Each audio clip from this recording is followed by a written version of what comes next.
అందరికీ నమస్కారం అండి. వీడియో చూస్తున్నవారు వీడియోకి ఒక లైక్ చేసి ఓం దుర్గాయ నమః అని ఒక చిన్న కామెంట్ చేయండి. కొత్తగా చూస్తున్నవారైతే మా ఛానెల్‌ని సబ్స్క్రైబ్ చేసుకొని సపోర్ట్ చేయండి.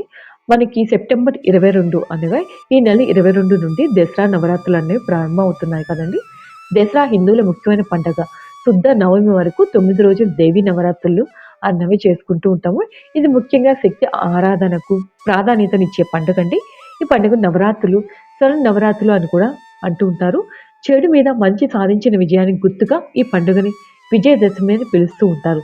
దీన్ని 10 రోజుల పాటు జరుపుకుంటారు. కానీ ఈ సంవత్సరం మనకి 11 రోజులు వచ్చిందండి. అయితే కొన్ని రోజుల పాటు దుర్గమ్మ తల్లి భూమిపై తిరుగుతూ ఉంటుందట.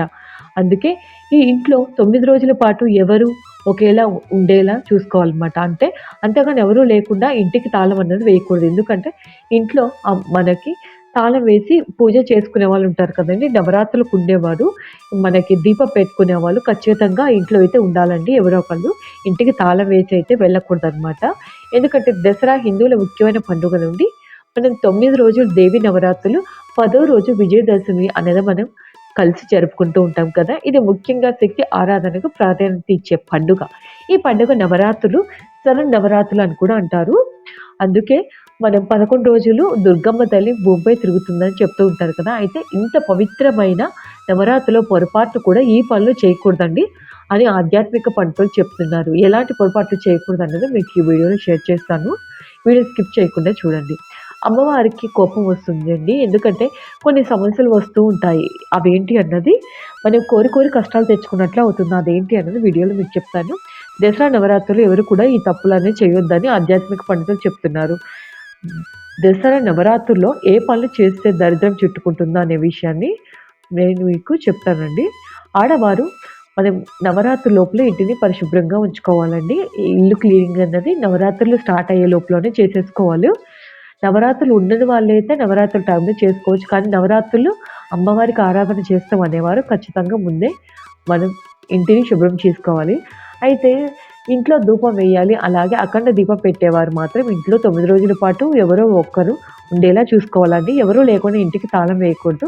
అలా చేస్తే కోరి కోరి మన కష్టాలు తెచ్చుకున్నట్లే అవుతుందని ఆధ్యాత్మిక పండితులు చెప్తున్నారు. మరి ఈ పవిత్రమైన 11 రోజులు మనం ఎలాంటి తప్పులు చేయకుండా ఉండాలో ఇప్పుడు మీకు చెప్తాను. వీడియోకైతే ఒక లైక్ చేయడం మాత్రం మర్చిపోకండి. అలాగే ఓం దుర్గాయ నమః అని ఒక చిన్న కామెంట్ చేయండి. ఈ దసరా నవరాత్రుల్లో అమ్మవారికి పూజలు చేసేవాళ్ళు ఊరి పొలిమార్లు దాటకూడదండి. అలాగే నదులను దాటి ప్రయాణం చేయకూడదు. చాలా శక్తివంతమైనది కాబట్టి భార్యాభర్తలు తప్పనిసరిగా బ్రహ్మచర్యం పాటించాలండి.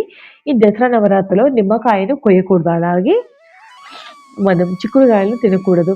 ఈ 11 రోజులు మంచం మీద కూర్చుని ఆహారాన్ని తినకూడదు. ఇలా ఆహారాన్ని మనం ఎలా పడితే అలా తినకూడదండి. ఫాస్టింగ్ ఉండేవాళ్ళు ఉండొచ్చండి. అంతగా ఆరోగ్య సమస్యలు ఉన్నవాళ్ళైతే పూజ అయిన తర్వాత పాలు కానీ, ఫ్రూట్స్ కానీ ఇలాంటివి తీసుకోవచ్చు. టిఫిన్స్ కూడా చేయొచ్చండి ఆరోగ్యరీత్యా. నవరాత్రులు 11 రోజుల వరకు గోర్లు కత్తిరించడం, షేవింగ్ చేసుకోవడం, జుట్టు కత్తిరించడం చేయకూడదు. మీ ఇంట్లో ఉన్న ఐశ్వర్యం హరించుకుపోతుంది. సాధారణంగా మనం ఇంట్లో పూజ చేసేటప్పుడు నువ్వుల నూనె ఉపయోగిస్తాం. కానీ ఈ దసరా నవరాత్రులు పూజ చేసేటప్పుడు నువ్వుల నూనె కాకుండా దీపారాధన చేస్తే మిగిలినంతా బంగారం అవుతుందండి. ఎందుకంటే ఈ నవరాత్రులు ప్రతి ఒక్కరు మీరు చేసే వంటల్లో మనం గల్లుప్పు మాత్రమే ఉపయోగించాలండి. ఎందుకంటే అనారోగ్య సమస్యలు రాకుండా జీవితాంతం ఆరోగ్యంగా ఉంటారు. కాబట్టి సాధారణంగా ఉప్పును వాడకుండా కల్లుప్పును వంటల్లో ఉపయోగించి చూడండి. ఈ 11 రోజుల పాటు ప్రతి ఒక్కరు ఉదయాన్నే నిద్ర లేవాలండి. ఎంచక్కా ముందే నిద్ర లేవాలంటే ఎవరైనా సరే 11 రోజుల పాటు ఉదయాన్నే నిద్ర లేస్తారు. ఎందుకంటే 11 రోజులు ఉదయాన్నే పూజ అనేది చేయాల్సి ఉంటుంది. ఎందుకంటే అమ్మవారికి ఉపాసన చేసేవారు. అలాంటి వారు అమ్మవారి అనుగ్రహం ఖచ్చితంగా లభిస్తుందండి. మీ జాతకంలో దరిద్రం తాండవిస్తుంది. అలాగే 11 రోజుల పాటు ప్రతి ఒక్కరు కూడా నీటి స్నానం చేయాలి. ఆరోగ్య సమస్యలు ఉన్నవారు తప్ప మిగిలిన వారు తప్పకుండా చన్నీటి స్నానం చేయాలండి. ఒక తల స్నానం చేయాల్సిన పనేం లేదండి. దేవి నవరాత్రులు మొదటి రోజు, అష్టమి, దశమి రోజుల్లో తలకు స్నానం చేస్తే సరిపోతుంది. ఎలాగా మాంసాహారం తినరు కాబట్టి బ్రహ్మచర్యం పాటిస్తారు కాబట్టి ఆడవారు ప్రతిరోజు తలకు స్నానం చేయాల్సిన పని లేదండి. 11 రోజులు తలకు స్నానం చేయాలి. మీరు పాల్గొనకపోయినా తప్పకుండా స్నానం చేయండి. ఇది 11 రోజులు చన్నీటి స్నానం చేయడం వల్ల మనకు మనసు ఆధ్యాత్మిక వైపు మల్లుతుంది. 11 రోజుల పాటు జలంలో దైవ శక్తి పుష్కలంగా ఉంటుందని. కాబట్టి ఈ నవరాత్రులు ప్రతి ఒక్కరు చన్నీటిలో కొంచెం పసుపు వేసుకొని స్నానం చేయండి. దేవతల ఆశీర్వాదం మీ ఇంటిపై ఎప్పుడూ ఉంటుంది. ఆరోగ్యం సహకరించలేని వాళ్ళు అలాగే స్నానం చేయవచ్చండి. వెన్నీళ్ళైనా చేసుకోవచ్చనమాట. ప్రతి ఒక్కరూ 10 గంటల లోపు స్నానం చేసేయాలంటే ఉదయం 10 గంటల తర్వాత స్నానం చేస్తే అది రాక్షస స్నానంగా పరిగణించబడుతుంది.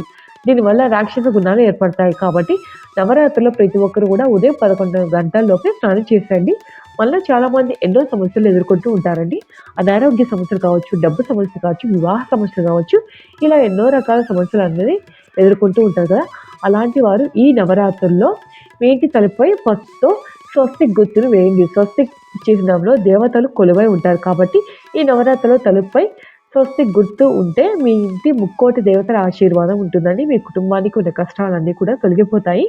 ఇక ఆహార నియమాలు ఏంటంటే ప్రతి ఒక్కరు కూడా వేడిగా ఉన్న ఆహారాన్ని మాత్రమే భుజించాలండి. అంతేకాని ధర్మాన్ని అంటే మనం మీ ఇంట్లో ఖచ్చితంగా డబ్బు కష్టాలు ఏర్పడతాయనమాట. అలాగే 11 రోజుల పాటు ఉల్లి, వెల్లుల్లి, ముల్లంగి, దుంపలు అలాగే మాంసాహారాన్ని అసలు తినకూడదండి. ఒకవేళ తింటే మాత్రం అనారోగ్య సమస్యలు వచ్చే అవకాశాలు ఉన్నాయి. పెళ్ళైన ఆడవాళ్ళు నవరాత్రుల్లో జుట్టు విరబోసుకొని నట్టింట్లో తిరగకూడదండి. అలా చేస్తే మీ కుటుంబానికి నష్టం సంభవిస్తుంది. పెళ్ళైన ఆడవాళ్ళు నలుపు రంగు వస్త్రాలు ధరించకూడదు. పూజలో తులసి ఆకులు ఉపయోగిస్తాము. కానీ నవరాత్రులు మాత్రం తులసి దళాలు అస్సలు కోయకూడదండి. మొక్కలు లక్ష్మీదేవి కొలువై ఉంటుందనమాట. కాబట్టి నవరాత్రుల్లో తులసి దళాలు కోస్తే ఖచ్చితంగా ఆస్తి నష్టాలనేవి సంభవిస్తాయండి. పెళ్ళైన ఆడవాళ్ళు ప్రతి ఒక్కరూ తప్పకుండా కాళ్ళకు పసుపు రాసుకోవాలి. ఈ నవరాత్రిలో కాళ్ళకు మనం పసుపు రాసుకుంటే స్త్రీలకు దేవి సుమంగళి ప్రాప్తి అన్నది లభిస్తుంది. భర్త సంపాదన విపరీతంగా పెరుగుతుంది. అలాగే ఆడవారు మంగళసూత్రాలు, పెన్నీసులు అన్నది పెట్టకూడదండి. మంగళసూత్రానికి పిన్నీసులు ఉంటే భర్త ఆదాయం తగ్గిపోతుంది. అలాగే దక్షిణ దిశ వైపు ప్రయాణం చేయకూడదు. దక్షిణ దిక్కు అంటే యమధర్మరాజు నివాసం కాబట్టి నవరాత్రిలో దక్షిణ దిశగా ప్రయాణాలు పెట్టుకోకండి. లేదంటే సమస్యలు ఎదుర్కొనవలసి ఉంటుందన్నమాట. ఈ నవరాత్రులు వచ్చే శనివారం రోజున తలకు నూనె పెట్టుకోకూడదండి. అలాగే పురుషులు తమ అత్తమామల ఇంటికి వెళ్ళకూడదు. మీ ఇంట్లో ఎవరికీ కనబడకుండా తలుపు వెనుక పెట్టుకూడదనమాట. ఏంటంటే మన హిందూ ధర్మంలో చీపురు లక్ష్మి స్వరూపంగా భావిస్తాం కాబట్టి నవరాత్రుల్లో మీ ఇంటికి వచ్చిన అతిథులు ఎవరైనా సరే మీ ఇంట్లో ఉన్న చీపురు చూస్తే మీ ఇంట్లో ఉన్న లక్ష్మీదేవి వాళ్ళ ఇంటికి వెళ్ళిపోతుందట. దీనివల్ల మీ ఇంట్లో డబ్బు కష్టాలు ప్రారంభమవుతాయి. అలాగే ఈ నవరాత్రిలో మీ భర్త నుండి బయటకి వెళ్ళగానే మీ ఇంటిని ఊడకూడదండి. అలాగే గొడవ పడకూడదనమాట. ఒకవేళ మీ ఇంట్లో గొడవలు జరిగితే మీరు ఎన్ని పూజలు చేసినా సరే ప్రయోజనం అన్నది ఉండదండి. ఇంట్లో డబ్బు కష్టాలన్నవి ప్రారంభమవుతాయి. అలాగే ఆరోగ్యం సహకరించిన వారు నవరాత్రులు ఉపవాసం చేయాల్సిన అవసరం లేదండి. వయసు ఎక్కువ ఉన్నవారు కూడా ఉపవాసం చేయాల్సిన అవసరం లేదు. ఉపవాసం మన శరీరానికి ఉపయోగం అంతే కానీ మనం బాగా తినేసి పూజలో కూర్చుంటే దేవుడిపై శ్రద్ధ ఉండదనే భావన మాత్రమే అండి. మన పెద్దవాళ్ళు చెప్పింది ఏమో. కాబట్టి కటిక ఉపవాసాలు పండు తిని ఉపవాసం చేయవచ్చునని లేదా ఒక పూట భోజనం చేసి ఉపవాసం ఉండవచ్చని ఆధ్యాత్మిక పండితులు కూడా చెప్తున్నారు. ఉపవాసం చేసేవారు పగటి పూట నిద్రించకూడదండి. నిద్రపోకూడదు. ఎందుకంటే ఫలితం అనేది రాదు. నెలసరి ఉన్న ఆడవాళ్ళు దేవి నవరాత్రులు పూజ చేయకూడదు. ఒకవేళ పూజ ప్రారంభించాక మధ్యాహ్నం నెలసరి వస్తే మాత్రం అమ్మవారికి నమస్కారం చేసుకుని అక్కడితో పూజ నుండి అంటే ఉపవాసం మన పూజ నుండి తప్పుకోవచ్చు. దానివల్ల ఎటువంటి పాపం ఉండదండి. అలా కాకుండా నెలసరి సమయంలో కూడా పూజ చేశారంటే తరతరాలకు ఈ పాపం తగులుతుంది. ఇటీవల కాలంలో చాలామంది పీరియడ్స్‌లో కూడా పూజ చేసుకోవచ్చు. తప్పేం లేదు. మన ఆ తల్లి కూడా స్త్రీయే కదా అని అంటున్నారు. ఒకటి మరి తోటి మనుషుల్లో దైవాన్ని చూడండి. పూజ చేసుకోవచ్చు తప్పేం లేదు అంటున్నారు కదా! చాలా తప్పండి. ఆడవారు అమ్మవార్లుగా లక్ష్మీ స్వరూపాలుగా భావించరని చెప్పారు. కానీ వారినే దైవాలుగా భావించండి, వారిని పూజించండి అని చెప్పలేదని ఎక్కడ చెప్పలేదు. మనిషి దేవుడితో ఇప్పటికీ సమానం కాలేదు. కనుక పిచ్చి పిచ్చి ఆలోచనలు వదిలేస్తే చాలా మంచిదండి. నెలసరి సమయంలో పూజలు చేయకండి. కాదని మీరు పూజ చేస్తే అది మీ పిల్లలకి లేదా వారి పిల్లలపై చాలా దారుణమైన ఎఫెక్ట్ పడుతుంది. ఇలా పెట్టడానికి చెప్పడం, భయపెట్టడానికైతే చెప్పడం కాదండి. ఎందుకంటే తెలిసి తెలియక చేసే తప్పుల వల్లే మన భవిష్యత్ తరాలకు ఇబ్బంది అనేది ఎదుర్కొంటూ చెప్తారు. అలాగే పీరియడ్స్‌లో ఆడవారు ఏటిని పడితే వాటిని తాకకండి, ఇవ్వకండి కూడా. ఒకవేళ ఈ నవరాత్రులు ఎవరైనా స్త్రీ మీ ఇంటికి వచ్చినప్పుడు మీరు నెలసరిలో ఉంటే తాంబూలం ఇవ్వకండి. అలా కాకుండా 11 రోజులు మీకు నెలసరి రాకపోతే మీ ఇంట్లో ఎవరైనా వచ్చినా సరే బ్లౌజ్ ముక్క కానీ, ఒక పండు కానీ చేతిలో పెట్టండి. వారిని ఉత్త చేతులతో పంపకండి. నవరాత్రులు ఆడవారు ఇంట్లో ఏడవకూడదండి. పిల్లల మీద, భర్త మీద అరవకూడదు. అలాగే మన పిల్లల మీద కూడా అరవకూడదనమాట. అలాగే మనసు ఎప్పుడూ కూడా ప్రశాంతంగా ఉండేలా చూసుకోండి. నవరాత్రుల్లో నైవేద్యాలు చక్కెరను వాడకూడదండి. బెల్లం ముఖ్యంగా అమ్మవారికి నైవేద్యానికి బెల్లం మాత్రం ఉపయోగించాల్సి ఉంటుంది. అలాగే రాత్రిలో మనం మాంసాహారం అంటే వాటికి దూరంగా ఉండాలన్నమాట ఈ నవరాత్రుల్లో.